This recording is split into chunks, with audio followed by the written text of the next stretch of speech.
was. I had been singing in church. I knew I had a voice. I knew that if somebody could teach me, I could sing. But this was different. And I had a very happy childhood. I was a happy child and loved, and you know, I was touched by something more, and I didn't expect it, and I didn't know what it was in my brain, but in my heart, it sounded familiar. And so when I went to my high school teacher the following day to ask him what it was, he tells me it's called opera. I didn't even know it had a name. And then I was like, is it humanly possible? Because it truly sounded supernatural. I could not imagine that the human voice can do that. Or the feelings that it does. It goes beyond what I know, what I can touch, what we can see. It goes to a place where my soul and your soul, they meet.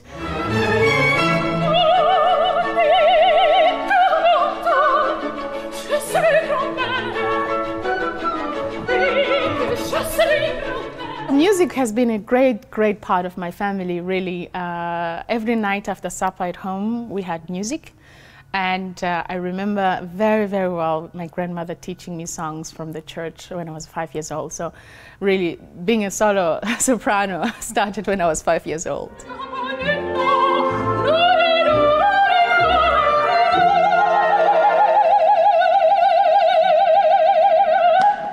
They didn't think it was important for me at that age to be taught about hatred and being different. I know about it, I am very aware about it, and I can see some scars of it that are still in our country. But I'm very fortunate that I had parents who really gave me love and a loving point of view for the world or for anyone who's different than me. And also the possibility to know that I can dream anything and I can achieve anything.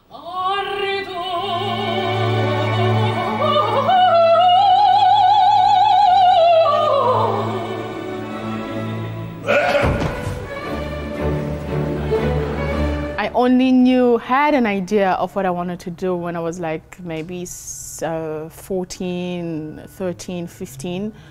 I thought I would like to be an accountant, because at the time in the country there were quite a few black accountants, and then I was like, oh, maybe I'm one of them, so I want to be an accountant. It's a rehearsal today, one of our last orchestra rehearsals, and always exciting, always dramatic.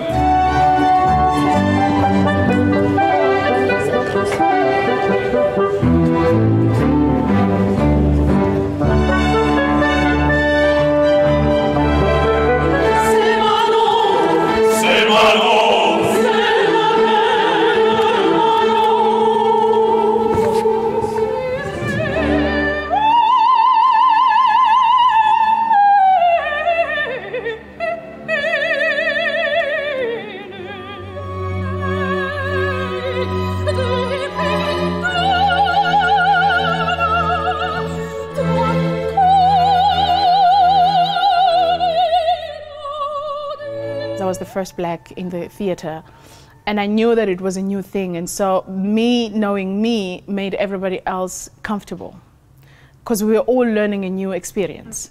And so that, and of course once I started singing and hearing my voice and hearing how I make art, we knew that we were meant to be. You know, and I think that's the beauty of music, because in a big way it can teach the world that so many different harmonies work together to make something magical.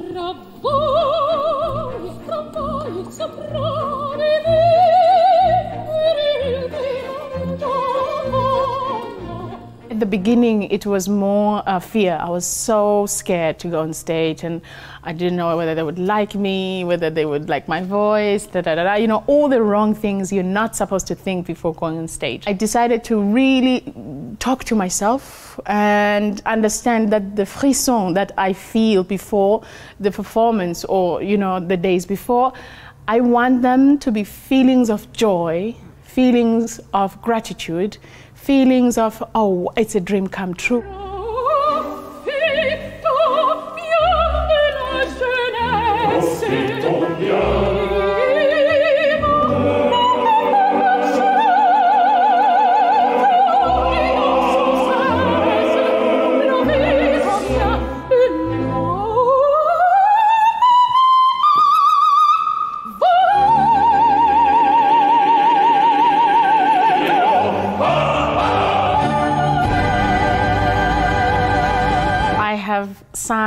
couple of operas here in Paris, and the way the audience react, I don't have words, because you think they will react this way, and they super exceed my expectations. When I'm in New York, it feels like I'm not an opera singer, I'm not singing opera. It's like the audience are actually watching a movie. They are so, engaging, they have laughs, they really like on the moment. And so you have some unexpected responses during the performances. And so I've just been very grateful that I have had this kind of uniform way of being accepted by different audiences wherever I go.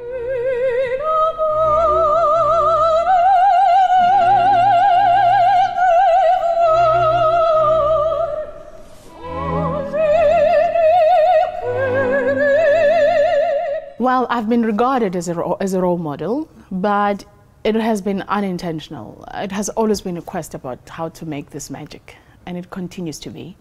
I didn't know that at the very same time my country regards me as one of the most successful people for the country as far as opera is concerned, or somebody in Korea who didn't see themselves pursuing the career, but because of me, they're like, just because you are following your dream, you are inspiring me to follow mine too. I had no idea that following my dream would actually make other people look at themselves too and say, if she can do it, I can do it too, even if it's not opera.